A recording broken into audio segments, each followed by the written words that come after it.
Bonjour, aujourd'hui nous sommes à La Haye, en Hollande, et nous allons parler de la démesure du royaume de Dieu dans son amour et dans sa justice.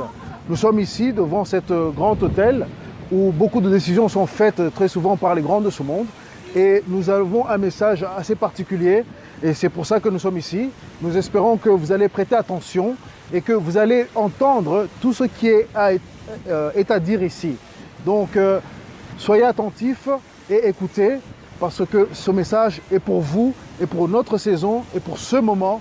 C'est une annonce prophétique, c'est une annonce qui va vous permettre d'avancer dans votre vie spirituelle, dans votre vie avec le Saint-Esprit, et vous allez apprendre beaucoup de choses aujourd'hui. Veuillez regarder la vidéo jusqu'à la fin parce qu'il ne faut rien rater, pas une seule miette. Allez, je vous laisse découvrir. La démesure de Dieu, ça veut dire tout simplement que Dieu n'est pas dans la mesure. Il n'a pas de début, il n'a pas de fin. On ne peut pas le mesurer, on ne peut pas l'enfermer dans quelque chose. Et il nous appelle à vivre cette démesure, entrer dans cette démesure. Et cette démesure n'est pas ordinaire, elle est extraordinaire. Elle nous amène dans l'extraordinaire. Et comme la parole de Dieu nous dit, c'est une folie, la foi c'est une folie. Et c'est dans cette folie que Dieu veut nous amener, la folie de la foi. Cette foi qui n'a pas de mesure.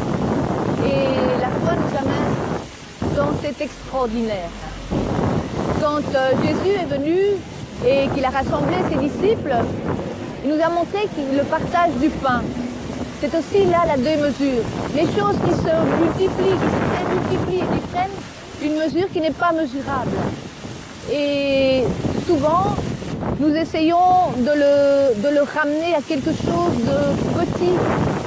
Et ce que Dieu nous appelle à faire aujourd'hui, c'est vraiment de vivre dans cette générosité. Parce qu'il nous offre son amour avec plein de générosité. Et nous, on se contente souvent de petites miettes et tout ça.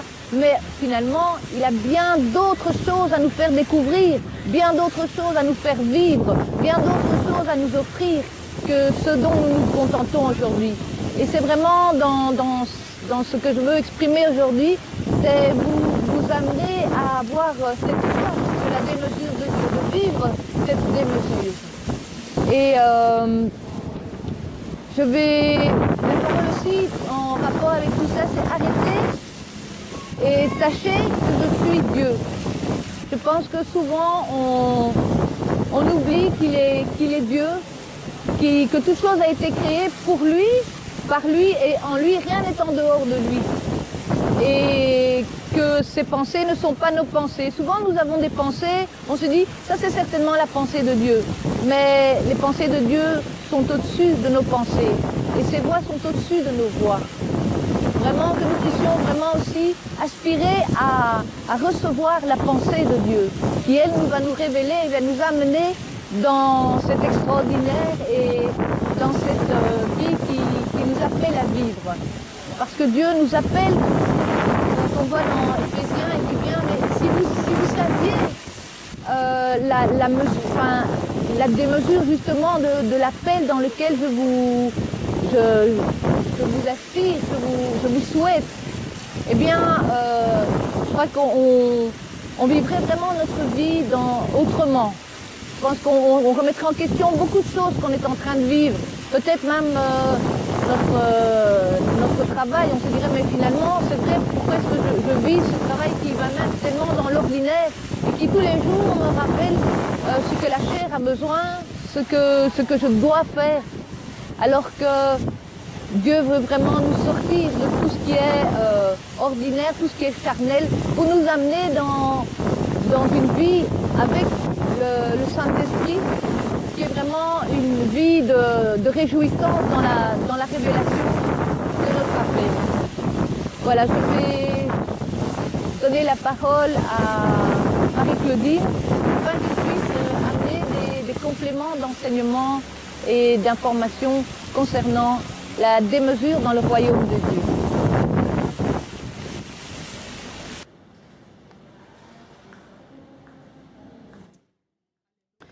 Alléluia.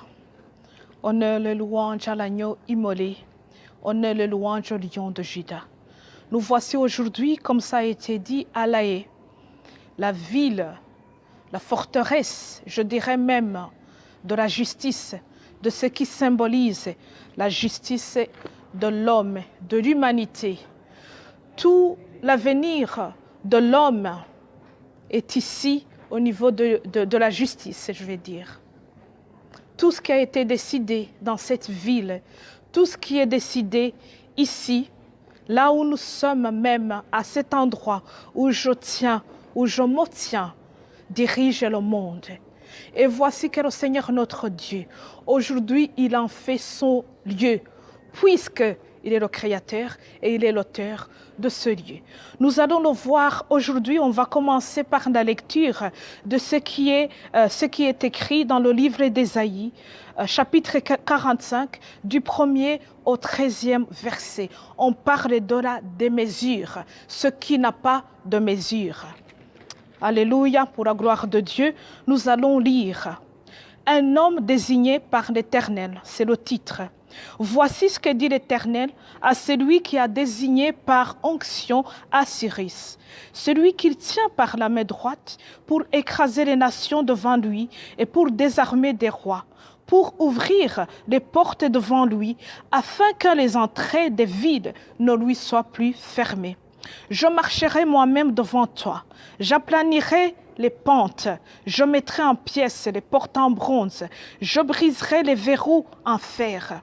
Je te donnerai des trésors dissimulés par les ténèbres, des richesses cachées, afin que tu reconnaisses que je suis l'Éternel, celui qui t'appelle par ton nom, le Dieu d'Israël. C'est à cause de mon serviteur Jacob, à cause d'Israël, celui que j'ai choisi, que je t'ai appelé par ton nom. Je t'ai donné un titre alors que tu ne me connaissais pas. C'est moi qui suis l'Éternel, et il n'y en a pas d'autre à part moi. Il n'y a pas d'autre Dieu. Je t'ai équipé pour le combat alors que tu ne connaissais pas, tu ne me connaissais pas. C'est afin que l'on sache à l'est comme à l'ouest qu'en dehors de moi, il n'y a que néant, vide. C'est moi qui suis l'Éternel, il n'y en a pas d'autre. Je forme la lumière et je crée des ténèbres. Je donne la paix et je crée le malheur. C'est moi, l'Éternel, qui suis l'auteur de tout cela. Que le ciel déverse, que les nuages fassent couler la justice. Que la terre s'ouvre, afin que le salut y porte du fruit et qu'avec lui, la justice y fleurisse. C'est moi, l'Éternel, qui a créé cela. Malheur à l'homme qui intente un procès à celui qui l'a façonné. Lui qui n'est qu'un vase parmi d'autres vases de terre. D'argile, dit-elle au potier, que fais-tu? Ou ton travail est mal fait. Malheur à l'homme qui dit à son père, pourquoi m'as-tu donné la vie? Et à sa mère, pourquoi m'as-tu mis au monde? Voici ce que dit l'Éternel, le Saint d'Israël, celui qui façonne. Va-t-on m'interroger sur l'avenir ou me donner des ordres sur mes enfants et sur mon activité? C'est moi qui ai fait la terre et créé l'homme qui la peuple. C'est moi, ce sont mes mains qui ont déployé le ciel et c'est moi qui donne des ordres à tout le corps céleste. C'est moi qui ai appelé Cyrus en toute justice et qui ferai tout paiement, et qui ferai toutes ses voies bien droites. Il reconstruira ma ville et laissera partir mes exilés sans paiement ni cadeau, dit l'Éternel, le Maître de l'univers. Alléluia. Nous venons de lire cette histoire qui est écrite, une histoire réelle, qui a été écrite par Ésaïe. Ça parle de Cyrus. On nous dit en fait que Cyrus, c'est un des personnes, des rois, des rares d'ailleurs, qui ont été faits responsables, qui ont été ouins alors qu'ils n'étaient pas juifs. Dieu Tout-Puissant, il a choisi pour arriver à son but. Et ce qui est très intéressant, là je parle historiquement, c'est que Cyrus en fait a eu le plus grand vaste empire connu à ce temps-là.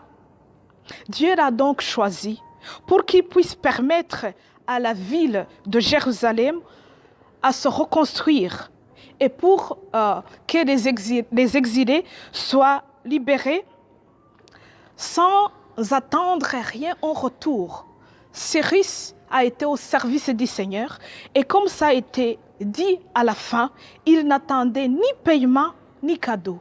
Il était serviteur du Seigneur. Il était au service du grand Créateur. On va commencer par là pour entrer dans la démesure.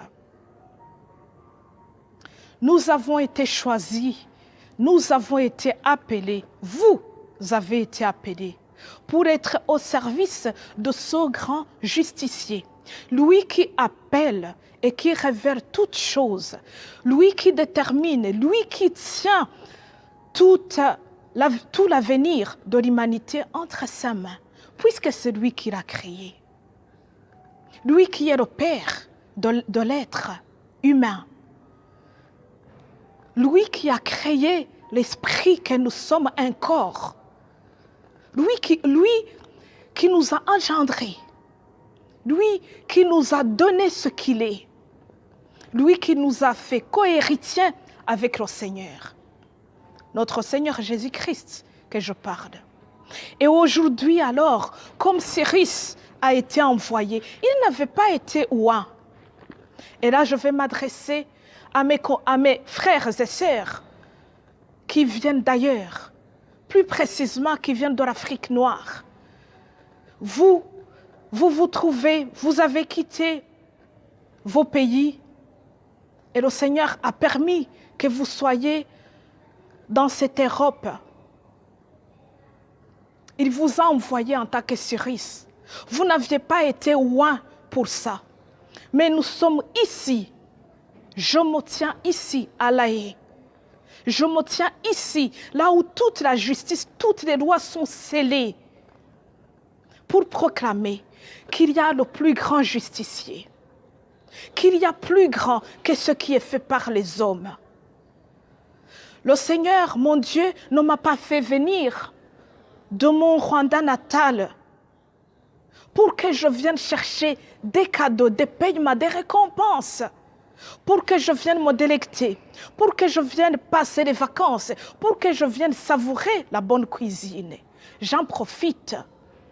Mais ce n'est pas pour autant que je dois aller me mettre à l'aise. Je suis ici. J'ai été envoyé en tant que Cyrus. Et il y a des choses que le Seigneur lui a dit. Il lui a dit, c'est moi qui va ouvrir les portes. J'ouvrirai toutes les portes afin que les entrées de ville ne te soient plus fermées. N'est-ce pas la démesure? Voici la démesure du royaume de Dieu. Voici la démesure de la justice. Toutes les portes ne te seront plus fermées afin que tu ailles annoncer la justice du grand justicier, de celui qui a créé, de celui qui a donné la loi avant tout le monde. Avant Dieu, la loi n'existait pas. C'était des arrangements. Avant la loi divine, rien n'existait. On s'arrangeait. On vivait dans l'œil pour l'œil, dent pour dent. On ne vivait que par compromis. On avait notre propre loi. Mais quand la loi divine a été établie de toute la Bible, Exode 23, c'est le livre que le Seigneur lui-même a écrit de ses propres mains. C'est ce jour-là où il s'est établi, il s'est fait connaître en tant que le plus grand justicier. Et quelle est la justice que la loi de Dieu est venue nous annoncer? C'est la justice d'être sauvé. La justice qui est pure dans la pureté. C'est la justice justement qui ouvre toutes les portes pour nous faire comprendre, mais vraiment au sein de nous-mêmes. Je suis le Créateur. Je t'ai appelé par ton nom, je t'ai envoyé. Va et proclame ce que je suis. Dis que c'est moi qui ouvre toutes les portes. Va dire que c'est moi qui appelle les ténèbres et les ténèbres sont là. C'est moi qui appelle la lumière et la lumière est là. Toute la création attend ma voix et m'obéit. Toute la création suit mon ordre parce que je suis le Créateur. C'est moi qui donne des ordres à tous les corps célestes. Il est Dieu au-dessus de tout. En dehors de moi, il n'y a qu'un néant, il y a vide. En dehors de la loi de Dieu, en dehors de la justice de Dieu, il y a vide, un néant. Dieu n'a jamais créé le monde pour qu'il y ait des avortements. Dieu n'a jamais créé le monde pour qu'il y ait des euthanasies. Dieu n'a jamais créé l'homme et la femme pour que l'homme couche avec un homme, pour qu'une femme couche avec une femme. Ce que nous appelons tolérance va en dehors de la justice et de la loi de Dieu. Ce qu'on essaie de nous faire comprendre comme manque de tolérance, ça n'a rien à voir. Ici, justement, la démesure de Dieu va au-delà de ce qu'on nous fait comprendre, la tolérance, la compréhension, la compassion, ça va au-delà. Quand l'homme sort de Dieu, tout ce qui est en dehors de moi, c'est la parole de Dieu, est vide et néant, n'a pas de vie. Tout ce qui tolère, tout ce qui accepte la mort, l'avortement, tout ce qui va à l'encontre de ce que j'ai dit, moi, Dieu, le Seigneur, le Créateur, moi qui connais tout, moi qui révèle les choses avant qu'ils n'arrivent, moi qui parle et que toute la création m'obéisse, tout ce qui est en dehors de moi n'a pas de vie. Et dans la démesure de la justice de Dieu s'accomplisse l'amour. Venez, viens à moi, venez à moi. Parce que j'ai la vie et je donne la vie en abondance. Oui, je suis ce Dieu qui envoie mes serviteurs et mes servantes avec une condition: ne demandez ni cadeau, ni paiement, n'attendez rien d'autre, parce que je suis le Dieu qui satisfait. J'ouvre toutes les portes. Et si la personne pour qui vous travaillez vous donnez le badge et vous donnez sa carte d'entrée, et il va vous dire partout où vous passez, montrez seulement ma carte, dis seulement mon nom, et toutes les portes vous seront ouvertes. Qu'est-ce que vous cherchez encore? Dois-je attendre qu'une autre révélation vienne d'ailleurs? Que dois-je attendre d'autre? Si je connais ce Dieu, si je sais qu'en dehors de lui, il n'y a pas de vie, il n'y a qu'un néant et vide, qu'en dehors de la loi de Dieu, il n'y a pas la justice. Oui, il n'y a pas de justice. La justice ne se trouve pas à La Haye, la justice se trouve dans le royaume de Dieu. Parce que ici où je me tiens, ici où nous sommes avec mes collègues et mes camarades, c'est un endroit qui a été établi par l'homme afin que nous puissions avoir des compromis, afin qu'il puisse y avoir des arrangements. Mais c'est un lieu de perdition. Toute la vérité, toute la justice est dans le royaume de Dieu, et dans le nom de Dieu, et dans le nom de Jésus. Tout a été scellé. En dehors de Dieu, il y a vide et néant. Et l'amour de Dieu nous appelle à aller vers lui. Nous allons lire ce qui est écrit toujours dans le livre d'Ésaïe 45. On va lire de 18 à 19, mais je vous invite à prendre le temps de lire tout le chapitre, afin que vous puissiez vraiment comprendre et afin que vous puissiez vous laisser imprégner par l'Esprit de Dieu.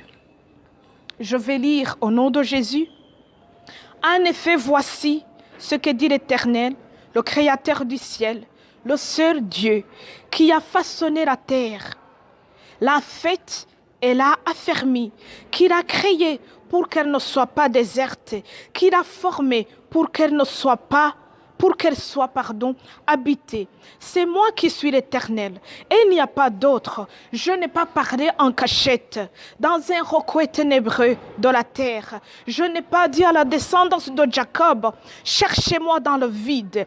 En effet, moi l'Éternel, je dis ce qui est juste, je révèle ce qui est droit. Amen. Et voilà ce que dit notre Dieu.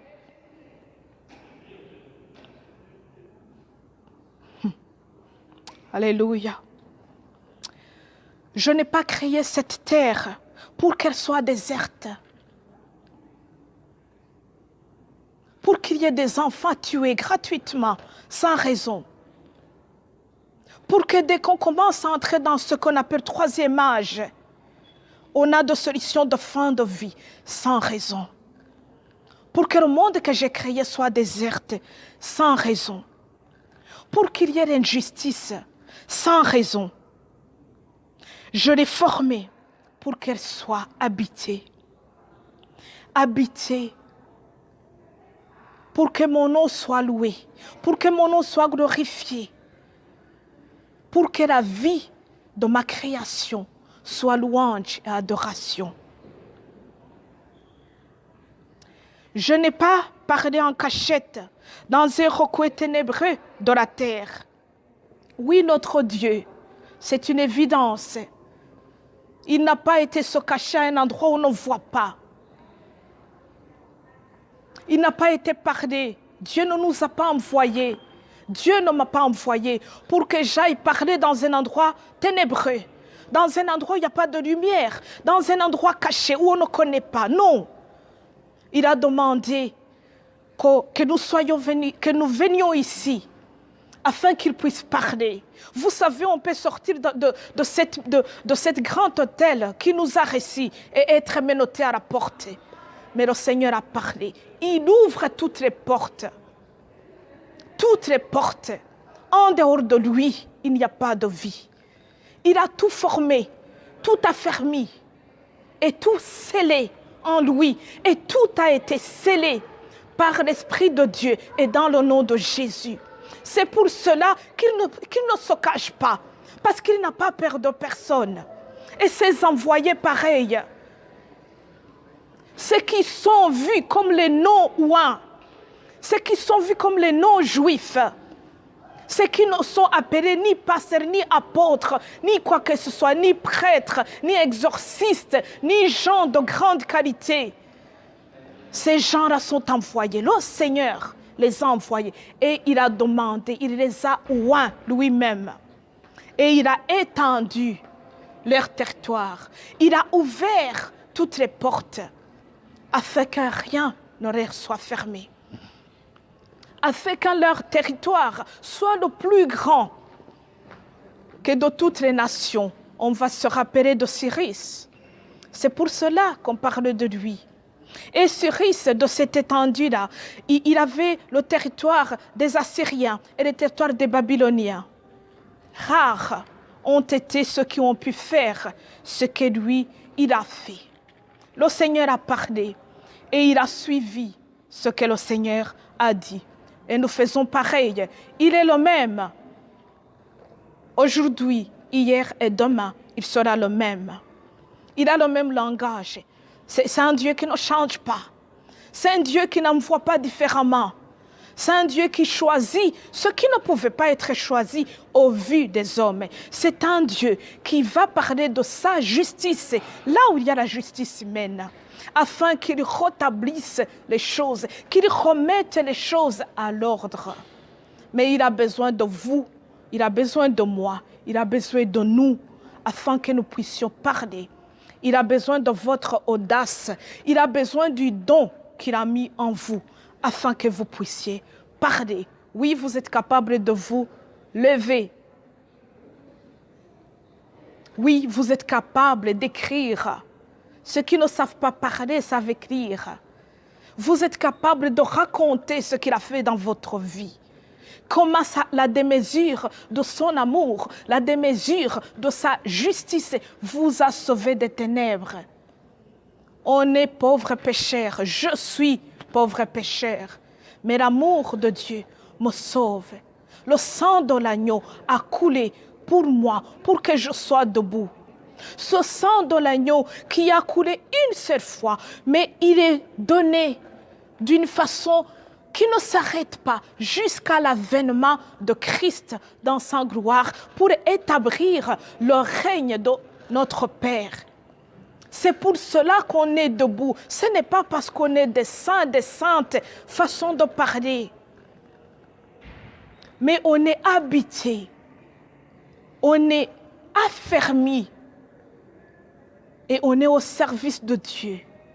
Rappelez-vous de la condition sans paiement, sans cadeau ni récompense, parce que lui-même, il nous a récompensés en ouvrant toutes les portes de partout où il va nous envoyer. Ça, c'est le plus grand, c'est la démesure. Si on y mettait un prix, il n'y en aura pas. Il n'y en aura pas. Pour la gloire de notre Père. Nous allons voir ce qui est écrit en Ésaïe 46. Je vous invite aussi à lire tout le chapitre, c'est vraiment très intéressant. Et là, on va voir ce qui est écrit, versets 8 à 11. Il est écrit ceci, je lis au nom de Jésus. Souvenez-vous de cela et montrez-vous courageux. Vous qui êtes des rebelles, réfléchissez-y. Souvenez-vous de tout premier événement. En effet, c'est moi qui suis Dieu. Il n'y en a pas d'autre. Je suis Dieu et personne n'est comparable à moi. Amen. Personne n'est comparable à notre Dieu. Être au service et lui faire confiance. Voici ce qu'il nous demande. Les faux dieux et leurs sacrifices, les fausses doctrines, tout ce qu'on nous fait comprendre est faux. Tout ce qui est au-dessus, tout ce qui veut être mis au-dessus de celui qui a créé est faux. Il vient de nous dire, je suis Dieu et personne n'est comparable à moi. On peut le dire autrement, je suis Dieu et il n'y a rien au-dessus de ma parole. Nous allons voir comment dans ce pays de Babylone, où le Seigneur a envoyé Cyrus, ce qui se passe. Ils avaient beaucoup de dieux. Je vais vous en citer quelques-uns. Il y avait le dieu qu'on appelait Bel, ou Marduk, ou Merdoka, ou Mérodac, pardon. Il y avait le fils de son dieu qui s'appelait Nebo. Il y avait Astarté, il y avait Chemosh, il y avait Moloch, il y avait Baal, il y avait Dagon. Mais vous allez être très étonnés. De tous ces dieux, ils avaient besoin de sacrifices pour qu'ils puissent avoir la puissance, pour qu'ils puissent garder leur force et leur forme, être en forme. Ces dieux avaient besoin de sacrifices. Et d'ailleurs, ils avaient des lieux de culte. On ne pouvait qu'aller les adorer à ces endroits-là, soit à Babylone, ou à Cana, ou à Moab, ou à Ammon, ou en Philistie. Parce que ce n'étaient pas des dieux qui étaient omnipotents, ni omniscients, ni omniprésents. Et ces dieux avaient besoin de sacrifices. Et quel genre de sacrifice? La prostitution et les sacrifices d'enfants. Ces dieux avaient besoin des sacrifices d'enfants, des prostitutions. Là où le sang coulait, là où le temple du Seigneur était souillé, voilà ce qui donnait la puissance à ces dieux, à ces idoles. Mais notre Dieu, il vient encore une fois nous parler, comme à ce moment-là, je n'ai pas besoin du sang des enfants. Je n'ai pas besoin que les temples soient souillés La prostitution souille le temple que nous sommes, le temple du Saint-Esprit. Je n'ai pas besoin d'autres modes de tolérance. J'ai fait couler le sang de l'agneau immolé.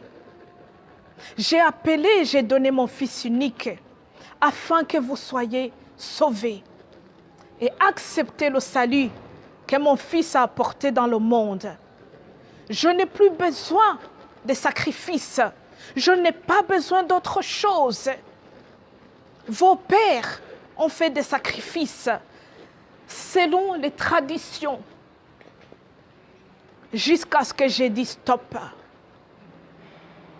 Si vous saviez combien je prends plaisir à la miséricorde et non au sacrifice, voici encore un signe de la démesure, de l'amour et de la justice de Dieu. Il ne prend pas plaisir au sacrifice, mais à la miséricorde. Il vient nous sauver. Il vient nous parler encore. Je dirais même, il retarde sa venue afin que nous soyons sauvés.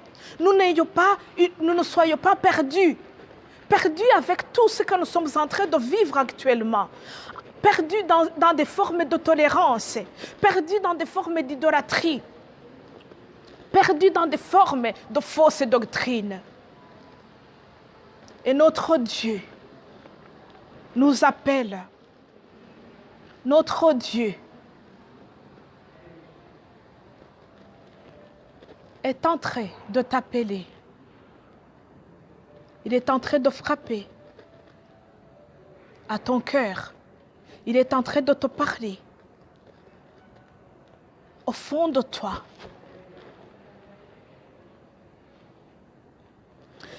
Là où sont les limites du possible de l'homme, la démesure de Dieu se révèle. Tu te dis que tu n'es pas capable. Tu te dis que tu n'en peux même plus. Tu te dis que tu as atteint tes limites. Je t'annonce aujourd'hui, maintenant même, une bonne nouvelle. Tant mieux, la démesure de Dieu est là.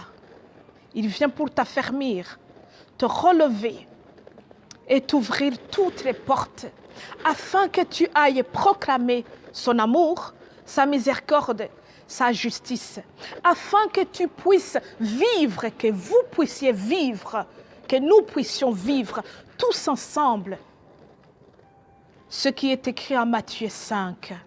Nous puissions vivre les béatitudes, nous puissions être heureux, nous qui se sentons affligés, que nous puissions vivre notre plus grande prière qui nous a été laissée.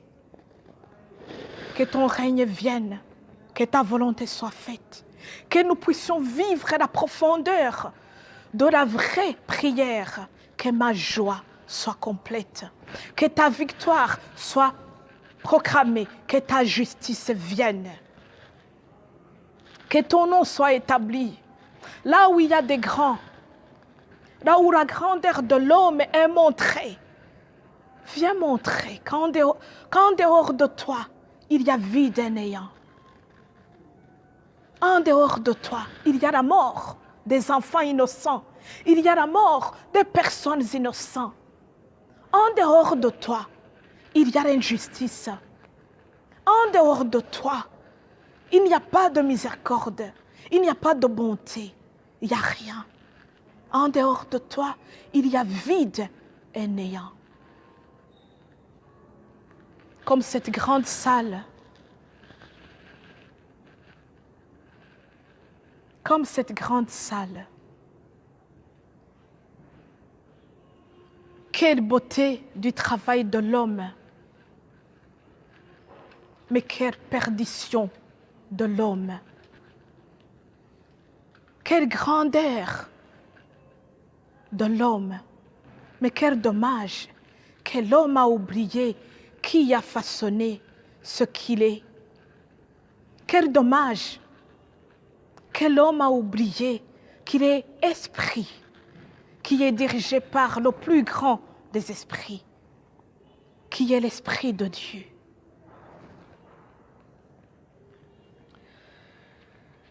Nous rendons grâce à Dieu parce que notre Dieu est un Dieu d'amour.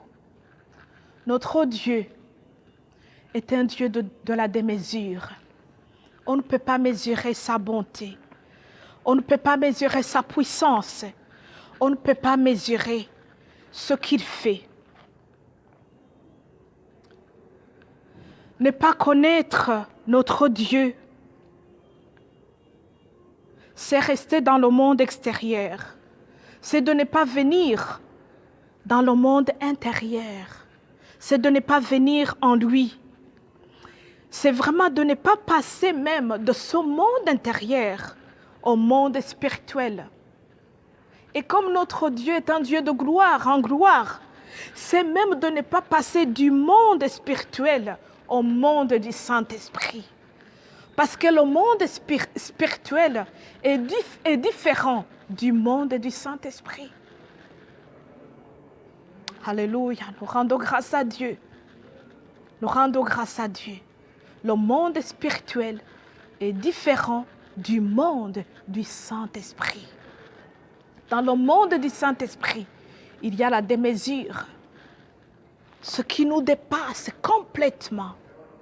Ce qui nous dépasse complètement. Nous sommes un peuple, nous sommes une nation, je dirais même, qui est ensorcelée par le sensible. Nous sommes attirés, nous ne sommes pas attirés plutôt par ce qui semble irréel. Ce qui semble absent devient inintéressant. Le fait que notre Dieu n'est pas un Dieu visible à nos yeux d'être humain semble inintéressant, semble même dérisoire, semble un peu inintelligent. Mais c'est dommage. C'est vraiment dommage. Car l'incapacité de l'homme d'aujourd'hui, c'est de ne pas connaître ce qui est essentiel et d'avoir cette attention. Une attention qui est désintéressée à ce qui est du monde. L'homme qui est ouvert à Dieu, il s'introduit, il s'insère dans ce qui le dépasse infiniment. Il entre dans la démesure. L'homme qui est intéressé par Dieu, il s'insère lui-même dans cette vie de Dieu, dans cette notion. Et tout ce qui le dépasse infiniment prenne une explication dans la démesure. L'homme vit ce qui est mesuré, mais avec une dimension de la démesure. Ça peut paraître incompréhensible, mais quand on met son attention sur ce qui est essentiel, comme je viens de le dire, là on comprend ce qui nous dépasse infiniment, entre dans notre compréhension. Nous rendons grâce à Dieu parce que d'après ce que nous vivons, nous sommes conscients que nous devenons ce que nous regardons. Et nous regardons ce que nous aimons, bien évidemment. Mais si alors nous devenons ce que nous regardons, ce qui nous intéresse, qu'est-ce que nous sommes? Sommes-nous humbles? Regarde-nous, intéressons-nous à l'humilité. Sommes-nous compatissants? Est-ce que la compassion nous intéresse? Sommes-nous justiciers? Est-ce que la justice nous intéresse? Sommes-nous dans la permanence? Est-ce que ce qui est permanent comme notre Dieu nous intéresse? Sommes-nous tendresse? Ce qui est tendresse nous intéresse. Sommes-nous tendres? Qui sommes-nous? Qui êtes-vous? Si vous avez compris la démesure, juste 5 petites questions à répondre La première question, qui m'a créé? Voici la première question que je me pose. Qui m'a créé?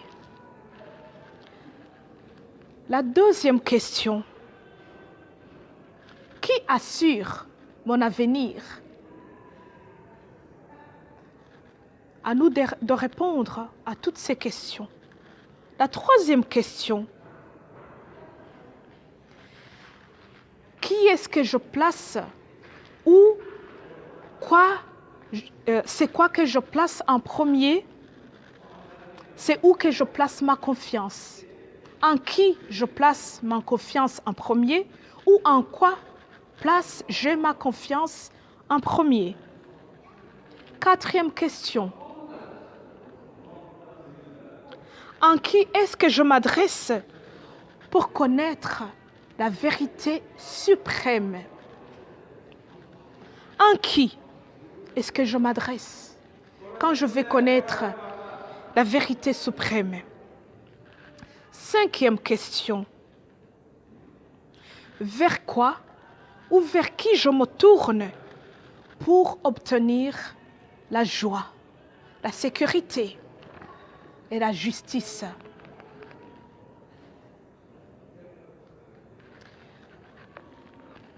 Je vais vers qui? Je me tourne vers qui pour que ma joie soit complète? Vous avez ces 5 questions. À vous de répondre à toutes ces questions, les 5. Et à vous de connaître dans quel monde vous êtes. Dans le monde de la grandeur,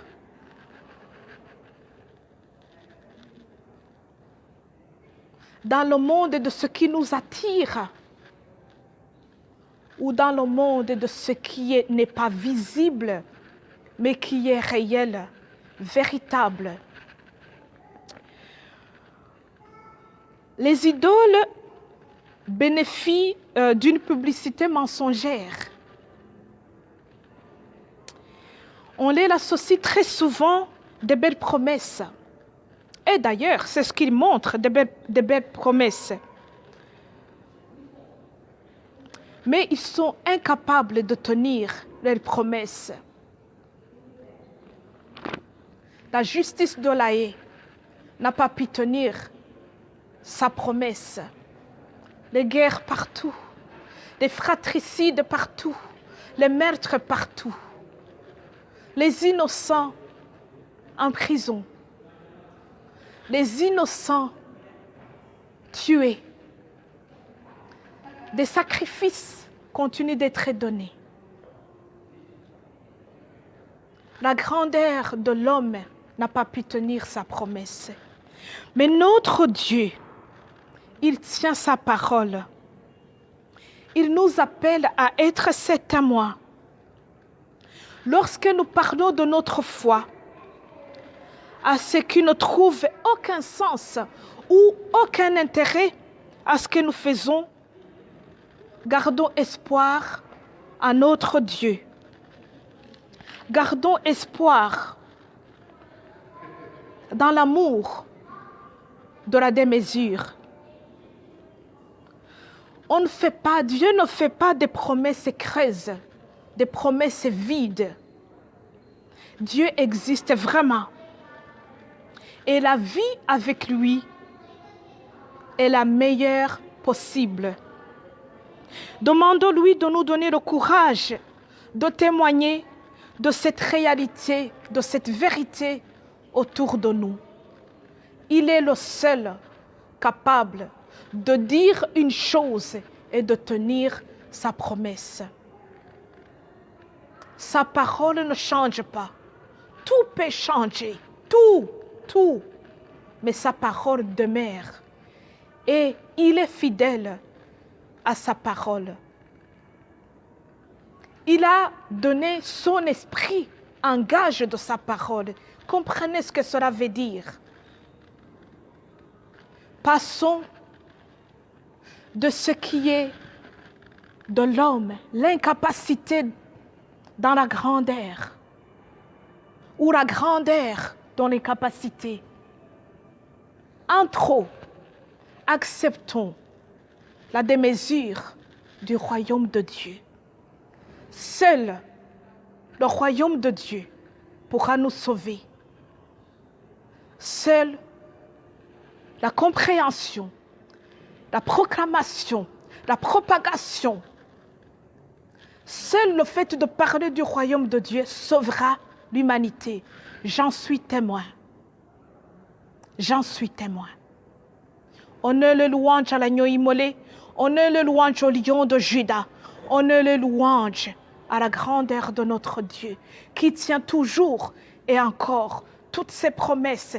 Il n'en perd aucune pour sa gloire, parce que ce n'est pas un Dieu qui ment, ce n'est pas un Dieu qui va changer, c'est un Dieu permanent, omnipotent, comme hier, aujourd'hui et demain, omniscient, comme hier, aujourd'hui et demain, tout-puissant, dans toutes les formes de la démesure et dans tous les domaines de l'être humain, toujours pour sa gloire. Que Dieu vous bénisse, mes frères et sœurs.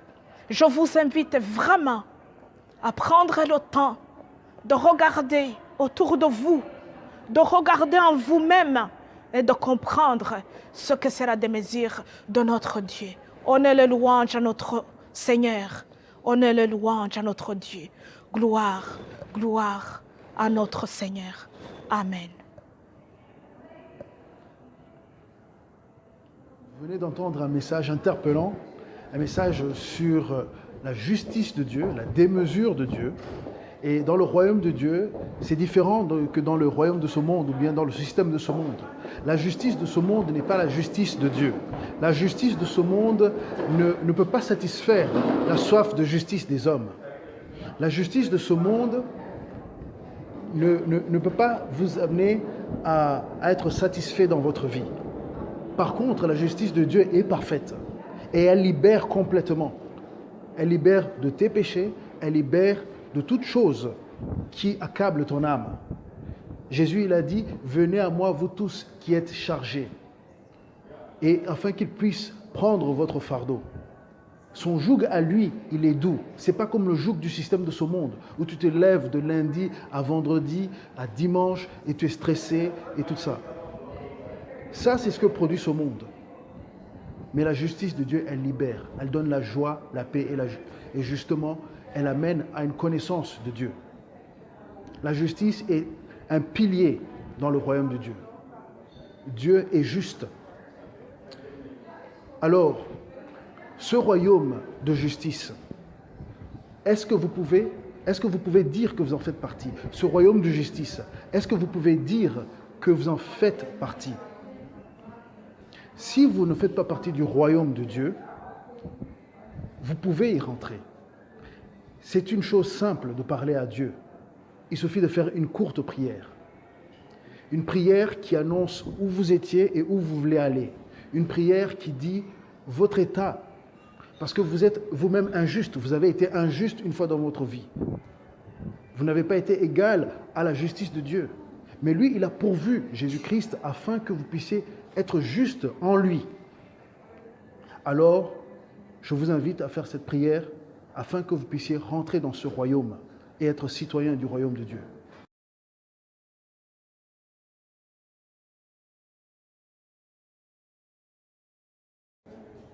La prière, répétez tout simplement après moi. Père céleste, je viens devant toi. Je reconnais que je suis pécheur. Je reconnais que j'ai manqué la cible, que j'ai été injuste, que j'ai péché contre ta loi. Mais aujourd'hui, je veux venir dans la maison du Père. Je veux me repentir. Jésus-Christ, j'accepte ce que tu as fait à la croix pour moi. Viens dans ma vie, sauve-moi, lave-moi de mes péchés et donne-moi de marcher dans la sainteté. Saint-Esprit, viens et remplis-moi afin que je puisse marcher dans la justice divine. Je le demande au nom de Jésus-Christ. Amen. Si vous avez fait cette prière, aujourd'hui, vous êtes justifié par votre foi en Jésus-Christ. Lui qui est venu enlever tous les péchés. Lui qui est venu enlever l'injustice. Il a pris toute l'injustice du monde afin de lui donner sa justice. Si vous avez fait cette prière, vous faites maintenant partie du royaume de Dieu. Et vous pouvez aller plus loin. Il y a d'autres étapes. La vie de disciple commence. Alors, vous pouvez ensuite rentrer dans les eaux du baptême et avancer dans la voie de Jésus-Christ. Lui qui est juste du début à la fin. Il n'a pas péché. Et il nous a montré l'exemple de la vie. Alors, nous vous remercions de votre écoute. Et bien sûr, vous allez voir que vous pouvez nous contacter. Vous pouvez écrire. On est aussi sur Facebook. Et vous pouvez nous contacter et on répondra certainement. Si vous avez besoin d'éléments de réponse, nous sommes là.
Que Dieu vous bénisse.